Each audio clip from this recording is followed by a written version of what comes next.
Hello guys, welcome to our YouTube channel, and today we are going to learn how to change Windows language. So if you want to change the language in your Windows software, just tap on the window icon over here and open your settings application. After opening your settings application, tap on times and language. So after tapping on times and language, tap on language and region, and you can see Windows display language. For now it's in English. So if you want to add another language, tap on preferred languages and add a language.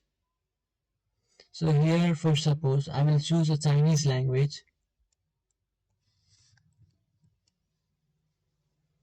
So just tap on Chinese language and then tap on next and then install that language.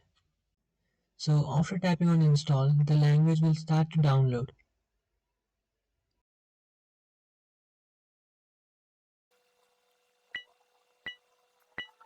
So after downloading your preferred language, just tap on Windows display language and then choose the language which you have downloaded.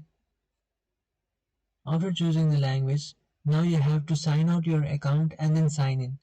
After doing that, your language will be successfully changed. So this is how you change language on your Windows device. If you have any doubts, feel free to comment below. Thanks for watching.